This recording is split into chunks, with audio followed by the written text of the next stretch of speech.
I'm Claire Liu, and I'm the CEO of Know Your Company. And I am super excited to have with me today Hiten Shah, who many of you, I'm sure, are familiar of. Hiten is an amazing entrepreneur who's founded a lot of software companies, whether he was the founder of CrazyEgg or KISSmetrics, and is now working on two different startups and products. One is Product Habits, and then the other is FYI. And Hiten and we met, I think, a few years ago, maybe at a conference, and just always been a real big fan of your work and excited to hmm ask you this one question about leadership. Yeah, I think we met at MicroConf, if I'm not mistaken. I think you're right too. Yep, I But think yeah, I'm a excited couple to years ago answer in the Vegas. question, and I don't know what it is yet. And I love also that you're calling from a car. You are the first person I've interviewed to be calling from a car, which you clarified though you were not I'm driving. happy to take that claim. All right. No, Well, not yet. here's the question. What's one thing you wish you would have learned earlier as a leader? Oh wow. What's one thing I would have? Uh, and this question's interesting because I think Yeah. when you ask it, I can have a recency bias and say, oh, Mm. one thing I'm dealing with now that I wish I had known earlier, but I don't think that that would be appropriate. So I'm gonna need a couple seconds to think because I good question. I've been, I guess, doing this for a really long time. And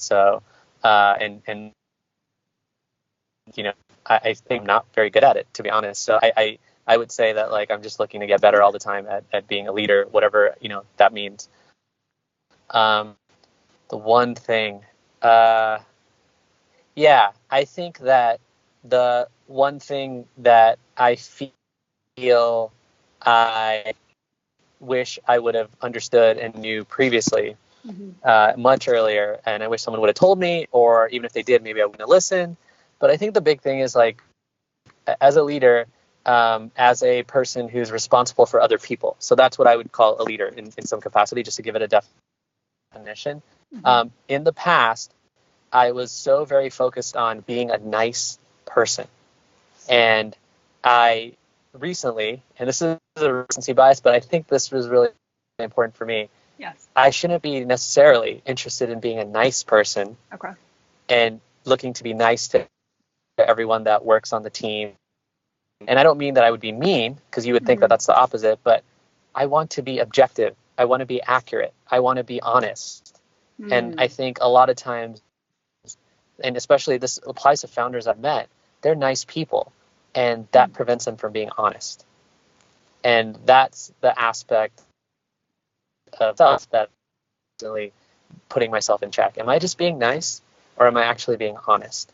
And there is a Yes. nice way to be honest, but I don't Yes. think. I think when we think about honesty and being nice, I don't think they're related. I think that they aren't like instantly you're like, oh, you can be honest and nice. I think a lot of people believe that if you're going to be direct and you're going to be objective and Hmm. work with them feedback and talk about mistakes and problems and how to get better, uh, it's hard to be nice and honest at the same time. Absolutely. No, totally. Are either to be nice or to be or to be mean, to be honest about it. And so yeah, I think there's a big difference between being nice, and I am not going forward. My one of my goals for myself is not to worry about being nice, but be more focused on being honest first in a nice way. When when did you realize this, Keaton? So, did you get burned by a situation? Is this a pattern that you sort of accumulated over time? Do you feel like there were some sort of big wake-up calls where you were like, "Whoa, maybe if I were focused more on being honest versus nice, we wouldn't be in this situation, or I would have let this person go earlier, or et cetera, et cetera." I think I've made that mistake too many times of not letting somebody go earlier, Hmm. and it's because I wasn't willing to be honest with them. Instead, people would have discussions about them when they weren't in the room. We're a Yes. remote team, but it's still the same analogy. And once that happens, like more than a couple times, handful is too much, and it usually happens a lot more. There's something you need to do, and usually what that means is you need to go talk to that person. Yes. And I think that there's a level of toxic culture that develops when you don't do that that's hard to see, especially on a remote team.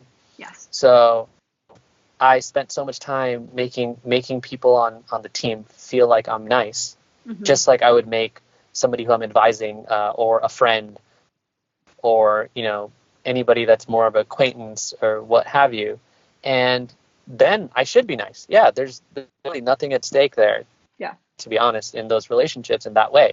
And the funny thing for me is I was way more honest with those people than I tended to be with people because if you ask around about me, when I give advice to people that are not on my team, I'm very honest with them because I want to do what's best for them. I don't have more than a meeting or two usually, and be helpful. And being honest is the best way to be helpful to them. Well, on the team, these are long-term relationships, most of the ones I have, or they should be, or they're going to be if we've done our job right in hiring people and having them join the team. And I feel like honesty is way more important in those situations. And I don't perceived as a nice person necessarily. I'd rather be perceived as someone who's very honest and direct and wants to help people get better through that. And Absolutely. I personally struggle with it. I'm not sure how that relates to anybody else in their experience necessarily. But your question was a good one. Yeah, well, to that point, so this is something that has come up a lot in the leaders that we talk to and that we work with. We run this online leadership community called the Water Cooler, where we have over almost 1,000 leaders, talking and chatting about their different problems and concerns. And one of the things that people bring up a lot of times is, Claire, I have trouble giving feedback, or I'm just like, everyone knows me as the nice guy. So like, how do I go from being like the nice guy to like being the honest person? And, when I used to do consulting work prior to running Know Your Company, one of the biggest trends that I would find in organizations and teams was what I called a culture of nice. And how do you kill a culture of nice? So it's even when the entire team starts to embody this whole like, oh, good job, smiley face, pat each other on the back, and then like, do we bring up that mistake? Like, how do we talk about things openly if all we do all day is just sort of like smile and nod our heads and agree with each other all the time? So to your question of are other people facing this? Absolutely. I guess my question always is why?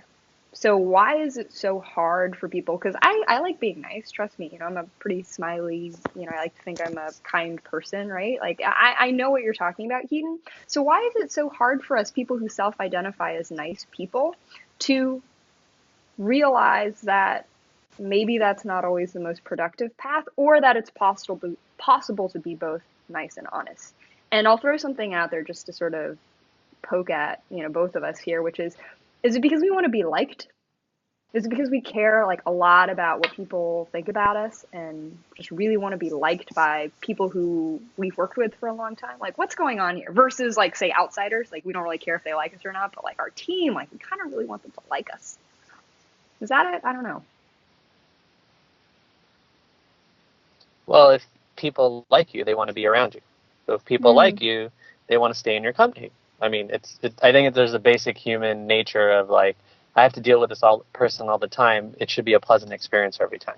Yes. Now, you can apply that to, your sort of partnership, your life partner, if you're married, marriage, whatever have you, because you should be pleasant to each other. I think that's important.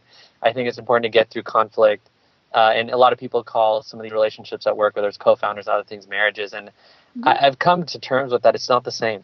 And the reason I think it's not the same, and the reason I went from nice to more focused on honest, which takes time to develop, I think, is that in a business, because we're talking about a business here, there's outcomes.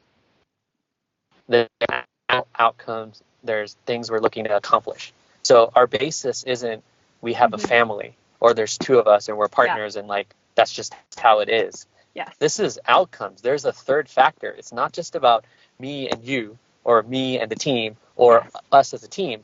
If we're a team, there's outcomes. So if you think about it, like if we're being nice, we might forget the outcome because we're just trying to be nice to each other. So to me, the outcome changes construct relationships, and we tend to treat our relationships at work the same as our personal relationships. If we're nice people or want to be perceived as nice, when truthfully, like, we have outcomes we want to reach, and every single individual on the team is responsible for things. And if you're not honest with them about their responsibilities and expectations and things like that, then I don't think you end up in a place where you're going to reach those outcomes that you want for the business. Absolutely. Which is good for everyone. I so completely it's kind of agree. messed up to Amen. like be nice and not honest, and then not get to your outcome. Right? No, absolutely. I think your point about a lot of folks in startups or business or leaders conflating family relationships or personal relationships with business relationships. I've always thought that was actually a mess. Like, I hate it when founders talk about, oh, my team is my family. It's like, really though? Because the purpose of your family is not to accomplish this goal to create a better outcome in the world or create impact or create revenue or whatever your goals are. Like, your family doesn't have business goals, like your team does. And like, the whole point of an organization is to actually accomplish something. It's not actually about just making sure everyone feels good, because if everyone feels good, then you're actually not accomplishing anything. And it's actually even why I hate even the buzzword employee engagement, right? Because it's this idea that like everyone just needs to be engaged. It's like, yes, if people feel good about their work, then they're going to do better work, but are they going to feel that way all the time? No. And is it, should the focus be on just having people feel good without any concern about if the actual goals are being accomplished? No. And so I think you're absolutely right, is almost this over-reliance on thinking that everyone just needs to feel good, and that's what's going to, and that's sort of the outcome, right? When obviously there's very different outcomes. So question for you then, Hiten, last thing here before you go. For prospective founders or current founders and leaders who are watching this and who have been nodding their heads going, yes, Hiten, I'm with you. I'm the nice gal or I'm the nice guy in the organization. And it sounds like you're working on this. Like, what advice do you have for them? Is there anything you're sort of consciously thinking about or doing or talking to folks about just to make sure that you, you're more honest than you are nice?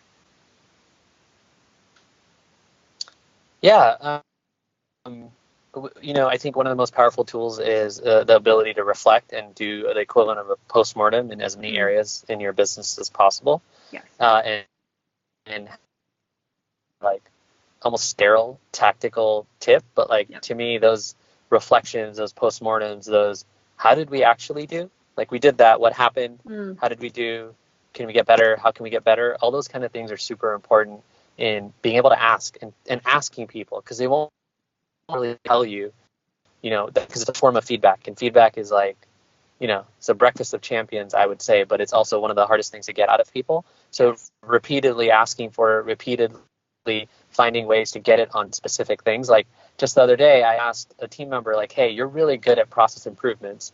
You've joined the team in the last month and a half, and I would like you to almost like be that cop, like, hey, we're screwing up here, right? Or like, tell us like where we can do better on process.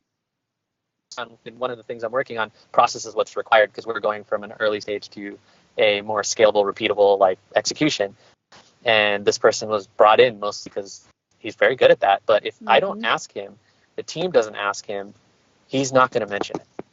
It almost needs to get annoying to the point where asking him an annoying way.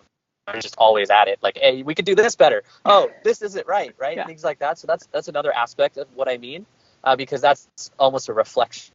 It's like, hey, help us reflect on something we suck at today. You're good at it. You're great at it. So whoever's great at something, make them be the cop, so to speak, right? About it. Yes. Tips there. I think the third one is this word outcome is not used enough, in my opinion.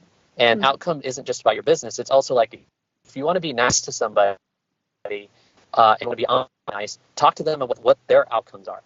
What are you looking to accomplish for the business? What are you looking to accomplish for yourself?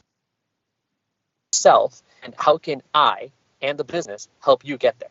And sometimes people don't know what that is when you ask them, how can I help you get what you want in life? Exactly. Because you're working here to get what you want in life. You're not just working here to work here and accomplish what we want to work on as a team. There's something you want in your life. And I don't really care what it is, in the sense of like not telling me or it being private or whatever. Tell me, I can help you get it. And that's an outcome too. Yes. Right? Yes, absolutely. There's one of my favorites. Then then you're being honest. Yes, absolutely. It's often referred to, there's this amazing book called The Fifth Discipline that talks about this. And the word that the author Peter Senge uses to describe it is he uses vision, right? So that picture of a better place. Like if everything goes well, this is where we want to be. It's vision. And then the That's team great. obviously has a vision for where they want to be. You know, you've got your current reality and your vision, but everyone also has a personal vision. And the role of the leader is actually to take those personal visions and somehow sort of align it to that bigger vision. But you got to know what those personal visions are. You got to know what the personal outcomes that people desire. Yeah. So I'm so in line with that, Hiten, and appreciate so much all your insights. I know all of us watching, at least folks who consider themselves nice, can relate and have found your thoughts helpful. Thanks so much.